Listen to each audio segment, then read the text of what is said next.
What's going on, guys? Welcome back to the channel. So in this video, this is a long time channel format that literally was the very first video ever done on this channel, was top 10 not so citrusy summer fragrances. Well, this is the 2023 rendition. This was voted on by the members in the content poll that we do every week. It was the highest voted video, so we're going to revamp it, and pretty much everything has changed from years past. There's no repeats in this list. Some of these are newer releases. Some of these may surprise you. Some of these I geared specifically for the evenings because it can't just be daytime fragrances all throughout the summer, right? So we've got 10. They are not based around citrus. They still maintain freshness. Some a little heavier than others. Some are beasts, some are not. But they're all good for the summer. So stay tuned.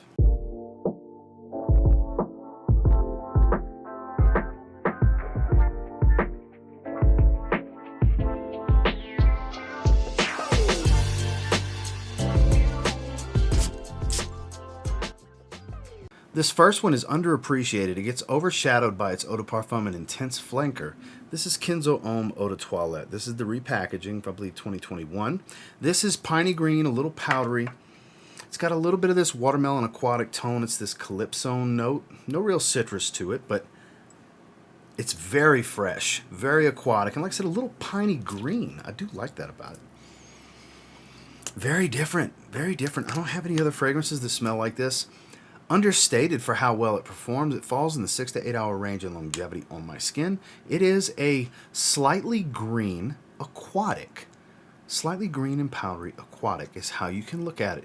It's a very interesting fragrance. Like I said, it gets overshadowed completely by the leather aquatic that is the eau de parfum. And I haven't tried the intense yet. I do have it coming in at the recording of this. I just purchased it last night.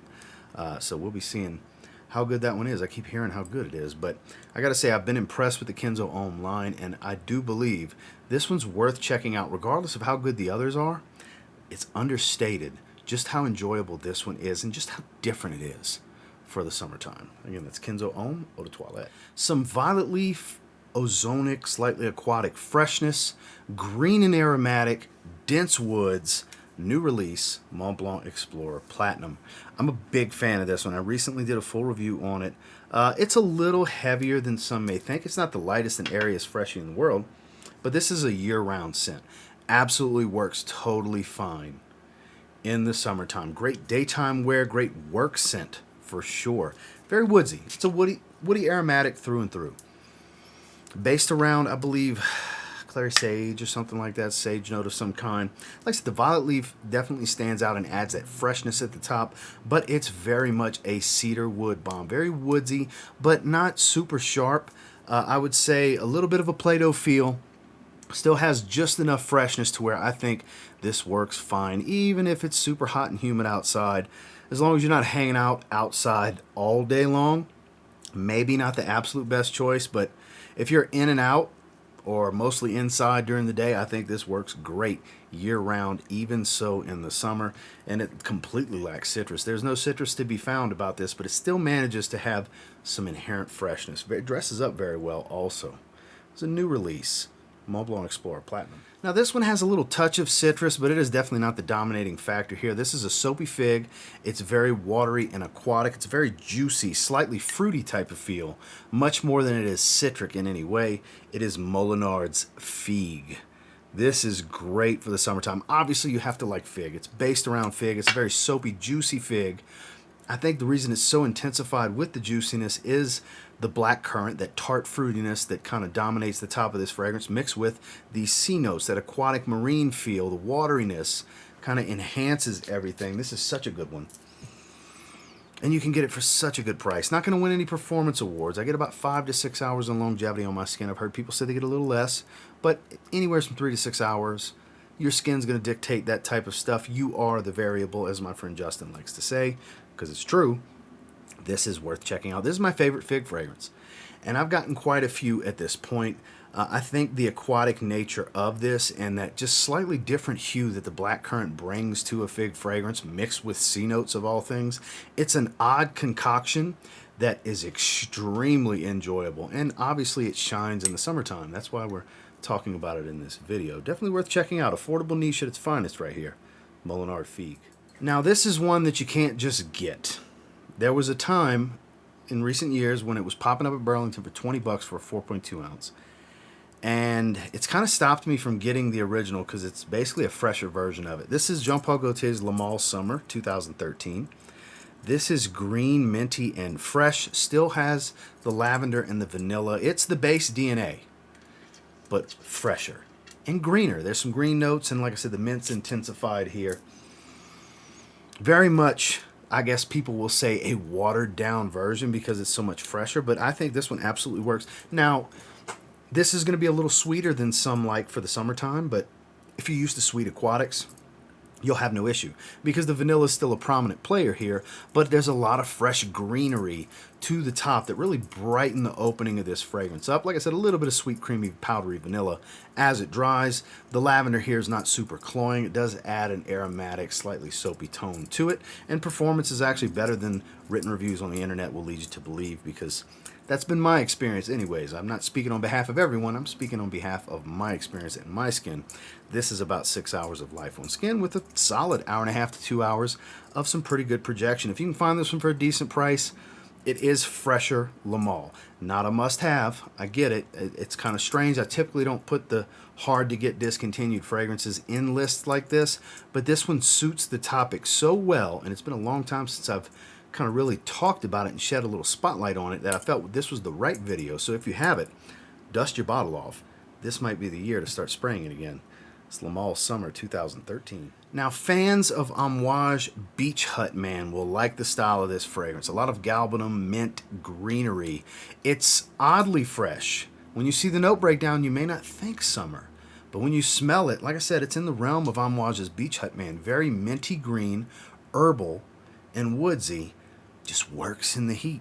We're talking about Happyland Studios Wunderland. Very much similar style to that, based around mint, like I said. And that galbanum, it's got this piney green, slightly earthy feel, but super fresh. Like I said, the mint leaf plays such a prominent role in bringing the freshness to this fragrance to keep it away from being earthy and overly woodsy. This stuff works easy on the sprays in the summer because it's a powerhouse. This stuff is crazy strong.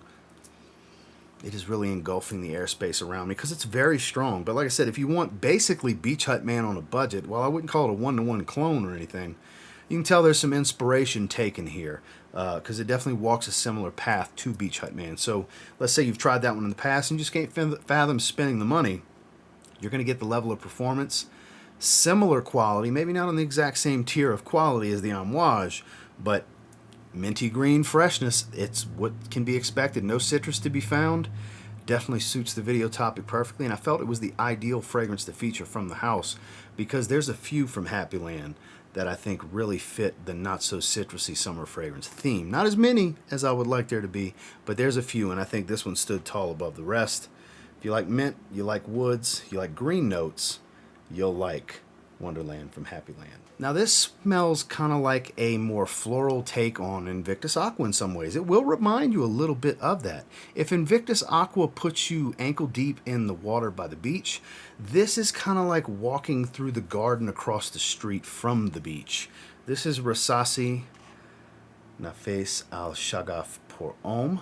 So rose, lang-a-lang, some sweetness. I want to say there's a little bit of a fruity tone to it, but no citrus here. And even though there's no watery notes, it has a little bit of an aquatic feel, kind of like the breeze of the air of walking through a garden across the street from the beach. That's really where it's put me ever since the first time I smelled this fragrance. There's a little bit of fruitiness here, but again, not citric at all, and a monster performer. This is back-to-back monster performers in the high heat, easy on the sprays. This one will be cloying if you spray this one heavy. Trust me, you don't need much. If you're going to be outdoors, high heat, 2 to 3 sprays is plenty, because this stuff is crazy, crazy strong. Again, you have to like florals. It's like walking through a garden type of florals, but I don't find it too feminine. Like the woody nature of this kind of rounds things off to keep it from being too feminine. But again, it's an absolute monster performer that for a lack of aquatic notes, it does have a little bit of a sea breeze type of feel. Like I said, picture this, walking through a garden across the street from the beach. Just get that visual and you'll basically get what this smells like. This is Rasasi, Nafaeis al Shaghaf pour homme. One of the most realistic bitter seaweed fragrances I've ever smelled. No citrus to be found here. Super aquatic, dry, woodsy, marine life, and green seaweed feel. This is high-level niche perfumery right here. This is Untamed Perfumes Salish. This is impressive. If you like bitter aquatics, you're going to want to get your nose on this one. Whew, it's impressive.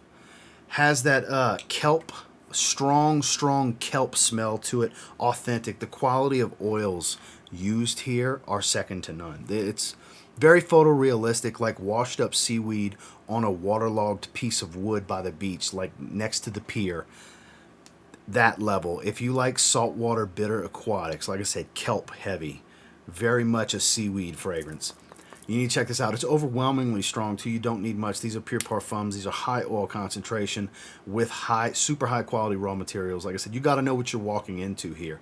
This is an artistic fragrance that's not going to be mass appealing for everyone. But if you like that style and you want a very artsy take, a realistic, like I said, photorealistic take on kelp washed up on waterlogged wood by the beach, you got to like walk in the water to get to it. That aroma that's going to be out in the air with that sea breeze, that is what you can expect from Salish, from Untamed Perfumes. Now we went from slightly more challenging and photorealistic niche to just easygoing, a little on the soapy side.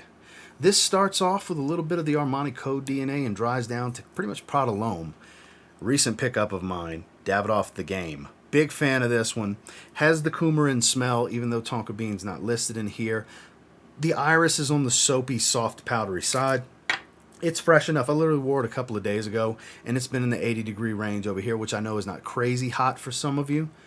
But out here, that's pretty warm. I'm in the mountains. I mean, what can I tell you?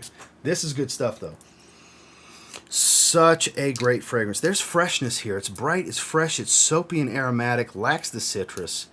And a little on the powdery side, there's a bit of sweetness, a soft woody feel. It's a little musky, but not super musky.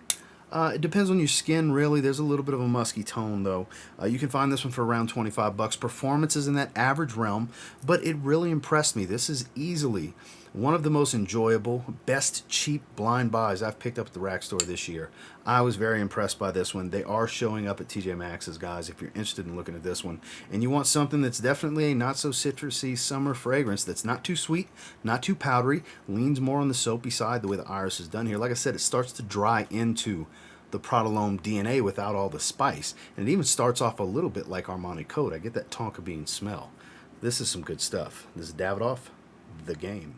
Now with these last two, I wanted to gear something towards the evenings, because a lot of these are very daytime-oriented scent profiles. Yeah, some of them work in the evening, sure. But one that is kind of a timeless scent profile, this is Mercedes-Benz take on Abercrombie & Fitch Fierce. This is Mercedes-Benz Man. So very fresh and spicy, a little bit of a fruity tone, clean and musky, has a bit of that cologne smell to it. Just works very fresh and spicy.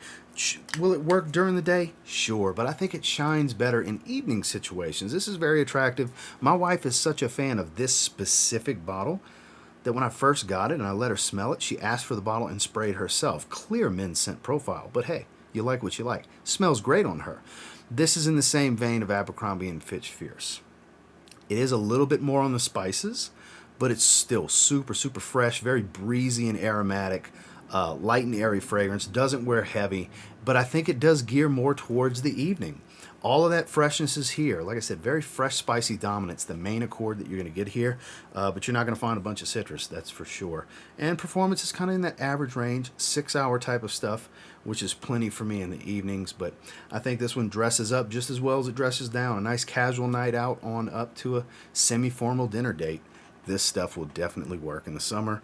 It's Mercedes-Benz Man. Now this is going to be the most surprising one for everybody. The violet leaf really freshens this thing up. It falls in between ombre leather and ombre leather parfum. Some of you know where I'm going here. This is Afnan's Rare Carbon. This is a vibrant, bright, and fresh leather. The violet leaf plays such a prominent role in adding this ozonic freshness, slight aquatic feel, honestly. Sure, you get a little bit of that fruity leather, that fruity smell to go with the leather, but it's, like I said, very vibrant. I wouldn't recommend this super high heat standing outside in humidity. Maybe not the best case scenario, but evenings in the summer, this has plenty of freshness for a leather dominant fragrance. Like I said, it falls in between ombre leather and ombre leather parfum, which are traditionally cooler weather, evening appropriate type of fragrances overall. But like I said, the violet leaf's so dominant in this particular rendition that it really gears itself towards summer evenings when you're in the mood for leather, because it's not overdone, it's not too heavy. You don't want to go super heavy on the sprays. This could be a 3-sprayer and you're good for the evening, but a dinner date out, this one's impressive. Like I said, it still has the freshness, a little bit of an aquatic tone, light florals, and then vibrant leather and a little bit of fruitiness. It's hard to not like. This, like I said, maybe surprises some of you that I went this route, but I felt like for summer evenings, it's a pretty damn good pick, honestly. Again, that's Afnan Rare Carbon. Well, that was my 10 picks for this year's Not So Citrusy Summer Fragrance list. And until next time, do me a real quick favor, go ahead and like, comment, subscribe. So I do appreciate all the feedback, and I love hearing from you guys. What have you tried in this video? We've got some daytime stuff. We've got some work stuff. We've got casual stuff. We've got evening stuff. Kind of covered every segment of what your day could be like in the summer. Obviously, some are better for indoors in the evenings, and some are better outside. All depends on your situation, but there's something for everyone. If you're just sick of citrus, but you still want something that works in the summertime, got some options here. And until next time, I will say, if you get your hands on any of these 10 and you give them a spray now, you might end up thanking me later. Have a good one, guys.